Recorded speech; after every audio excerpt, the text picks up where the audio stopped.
ठाकुर जी 1 वर्ष के हो गए, लेकिन अभी तक ठाकुर जी का नामकरण नहीं हुआ। कोई इन्हें लाला कहता, तो इन्हें कारो कहता, माने प्रेम भाव से सब उन्हें यूं ही पुकारते रहते। ऐसा भाव एक जगह वर्णित था कि यशोदा मैया लाला को कैसे पुकारती थी, अरे नीलमणि, ऐसा उच्चारण करके पुकारती थी।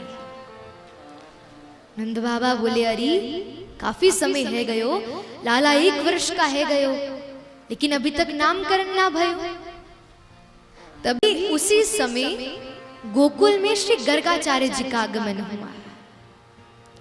गर्गाचार्य जी को देखकर सद अवसर जानकर अब तो गर्गाचार्य जी से निवेदन किया कि हे महात्मन, कृपया कर अब आप आइए और हमारे बालक का नामकरण करिए।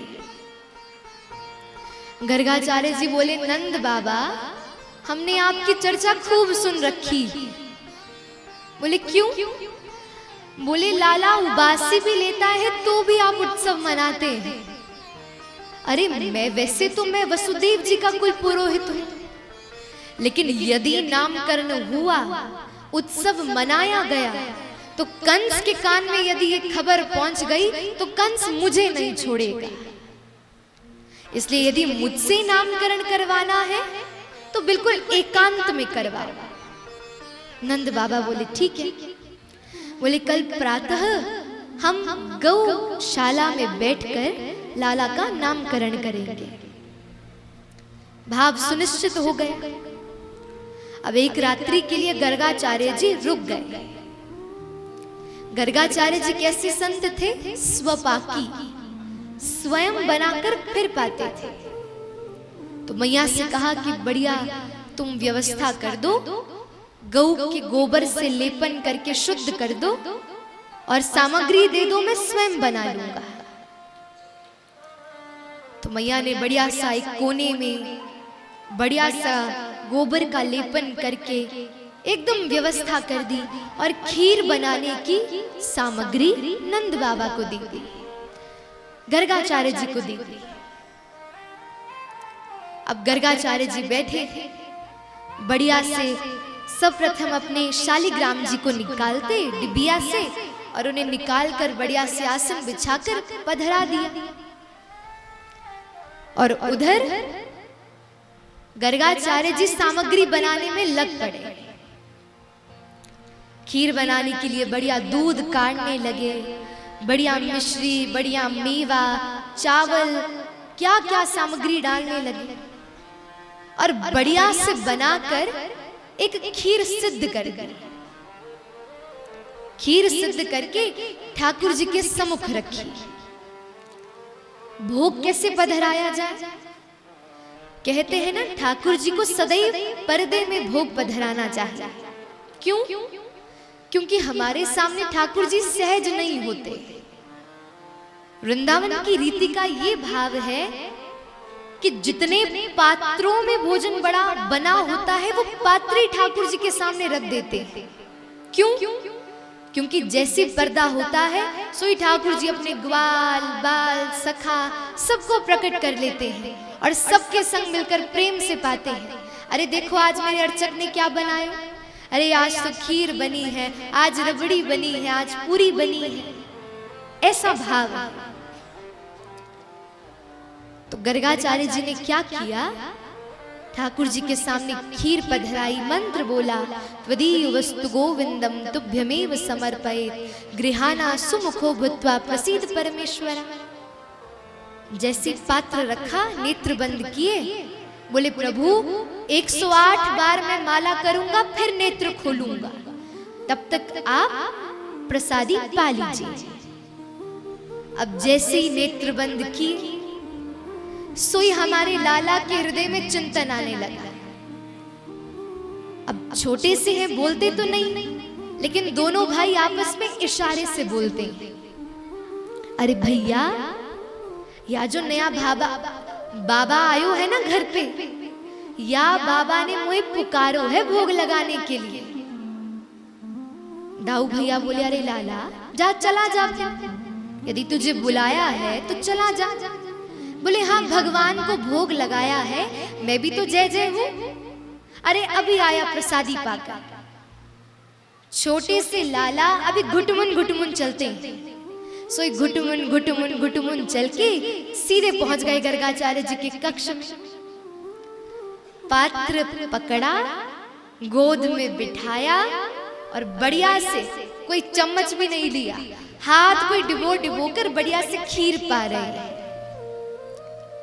108 माला पूर्ण हुई गर्गाचार्य जी की।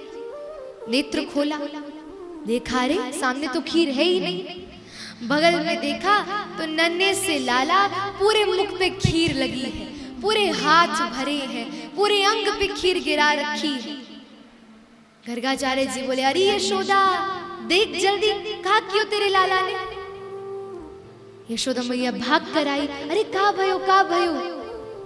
अरे लाला तूने तो खीर ही जूठी कर दी।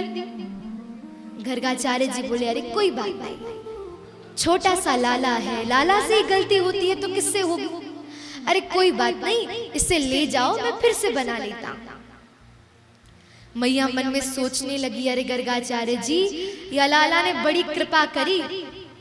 बोले क्यों? बोले नंद बाबा भी अपने शालिग्राम की सेवा करते हैं।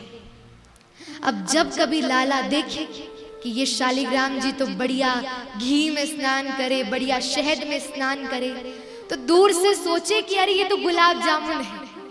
एक बार तो क्या हुआ कि लाला ने शालिग्राम को पकड़कर अपने मुख में ही धर लिया। अब तो नंद बाबा पूजन करते हैं और सोई ऊपर चढ़ाकर शालिग्राम जी को जाते हैं। तुम्हारे शालिग्राम जी बच गए, लाला ने गुलाब जामुन समझकर नहीं पाए। अब तो गर्गाचार्य जी फिर से खीर बनाने बैठे, बढ़िया बढ़िया सामग्री डालते, फिर से खीर का पात्र सिद्ध किया और फिर से ठाकुर जी के सम्मुख रख दिया। बोले त्वदीय वस्तु गोविंदम तुभ्यमेव समर्पयेत् गृहाणा सुमुखो भूत्वा प्रसीद परमेश्वर। हे नाथ स्वीकार करिए। अब ठाकुर जी फिर से खेल रहे थे। बोले भैया वो बाबा मुझे फिर पुकारो है, क्या करूं? बलराम जी बोले अरे लाला जा, चला जा। बोले अरे पिछली बार तो मैया से खूब डांट पिटवाई, इस बार यदि गया तो फिर डांट पिटेगी। अरे मैं तो नहीं जाऊंगा। बलराम जी बोले लाला अरे तू तो भक्त वत्सल है, भक्त के लिए कुछ भी सह लेता है, जा चला जा। फिर से ठाकुर जी घुटमुन पहुंचे और जैसे पात्र लेकर बैठे, चप चप करके पानी लगे, सोई गर्गाचार्य जी की दृष्टि खुल गई, हाथ पकड़ लिया। अरे यशोदा देख जल्दी आके, या दूसरी बार भी तेरे लाला ने खीर जूठी कर दी। मैया आई, क्षमा मांगने लगी, अरे क्षमा दे दो, क्षमा कर दो। अरे छोटा सा लाला है, खीर की सुगंधी से बहुत बढ़िया लगती है, तो सोई बार बार पाने के लिए आ जाता है। लेकिन बाबा अब चिंता मत करना, अब इसे मैं कमरे में बंद करके आऊंगी। अब तो मैया को इतना गुस्सा चढ़ा, एक ही भुजा से ठाकुर जी को पकड़ा और सीधे ले गई कक्ष में, सामने वाले कक्ष में बिठा दिया। बस बाहर से हल्का सा किवाड़ बंद कर दिया, कुंडी नहीं लगाई। अब तो गर्गाचार्य जी फिर से सिद्ध खीर कर रहे हैं। ठाकुर जी जैसे तैसे बिस्तर पर चढ़े, खिड़की पे खड़े हो गए। अब खिड़की से गर्गाचार्य जी दिख रहे थे। ठाकुर जी खिड़की पे खड़े होकर दूर दूर से घूर रहे हैं गर्गाचार्य जी को। गर्गाचार्य जी भी देख रहे हैं, अरे देखो कैसा लाला है, कैसा बालक है, कितना उद्यमी है। ठाकुर जी बोले अब की बार तो बुला, अब की बार एक कण भी नहीं छोड़ूंगा, सब पा जाऊंगा। दोनों की इशारे में बात हो रही है। और अब बढ़िया से ठाकुर जी को दिखा कर काजू डाला, ठाकुर जी को दिखा कर मेवा डाला, बढ़िया सी मिश्री डाली, बढ़िया केसर डाला। अब ठाकुर जी गुस्से में खड़े हैं एकदम, अब बुला, अब तो ये बताओ। और सोई अब गर्गाचार्य जी ने भोग लगाया, मंत्र कहा, और अब सोई ठाकुर जी गुस्से में पलंग से उतरे, गुस्से में किवाड़ खोला, और खोलकर सीधे गर्गाचार्य जी के पात्र को जाकर गोद में रखा और जैसे ही पाने लगे सोई गर्गाचार्य जी की दृष्टि खुल गई और तब उन्हें कोई साधारण बालक नहीं दिखा। तब उन्हें वही चतुर्भुज स्वरूप छोटे से श्रीमन नारायण का दर्शन हुआ। तमद्भुतम बालक मम्बुजे क्षणम चतुर्भुजम शंख गदार युधायुधम शिवत्स लक्ष्मम गलशोभि कौस्तुभम पीतांबरम सांद्र पयोद सौभगम। ऐसे स्वरूप का दर्शन हुआ। गर्गाचार्य जी नतमस्तक हो गए। बोले नाथ, मैं आपको पहचान ही नहीं पाया। अरे सुना तो था मैंने आपका अवतार होगा, लेकिन ऐसा अवतार, इतना प्रेम युक्त अवतार। सौभाग्यशाली है ये ब्रजवासी जिनको आप जैसे ठाकुर मिले। गर्गाचार्य जी से ठाकुर जी ने कहा, मैंने आपको पहले ही अपना दर्शन करा दिया। क्यों? क्योंकि कल नामकरण के समय यदि आप मेरी कुंडली देखते तो आप सब जान जाते कि मैं तो भगवान हूं।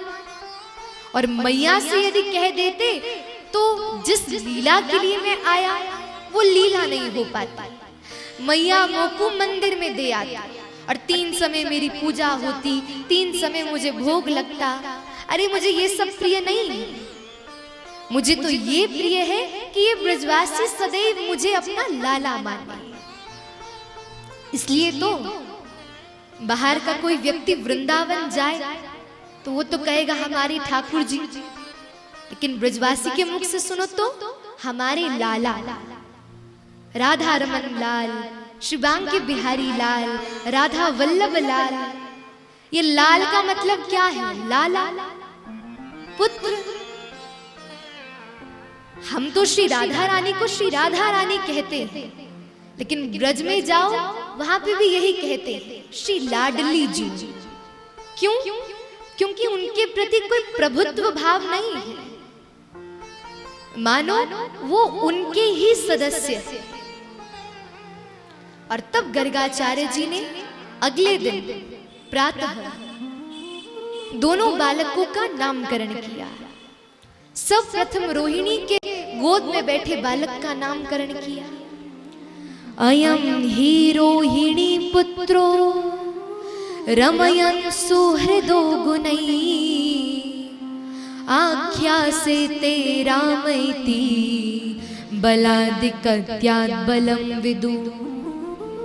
बोली मैया, ये रोहिणी नंदन है, ये बल में बहुत अधिक होगा, इसलिए इसका नाम बल से प्रारंभ होगा, लेकिन इसका गुण सबको रमण करने वाला होगा, इसलिए पूर्णतया इसे बलराम कहा जाएगा। संकर्षण, बलभद्र, दाऊ भैया, ये सब इनके नाम होंगे। अब बारी आई ठाकुर जी। गर्गाचार्य जी ने ठाकुर जी को देखा और देखकर तब ठाकुर जी का नाम किया। आसन वर्णास्त्रयो यस्य ग्रहणतो नो युगम तनु शुक्लो रक्तस्तथा पीत इदानीं कृष्णतांगत बहुनी सन्ति नामानि रूपाणि च सुतस्य ते गुणकर्मानुरूपानि तानहं वेदनो जन। बोले मैया, ये यशोदानंदन, इस बालक के पूर्व जन्म में अनेकों अवतार हुए। कभी ये पीत वर्ण का बनकर आया, कभी श्वेत वर्ण का बनकर आया, कभी रक्त वर्ण का बनकर आया। इस बार ये श्याम वर्ण का बनकर आया, इसलिए इसका नाम हम रखते हैं कृष्ण। बोलिए बाल कृष्ण लाल की जय।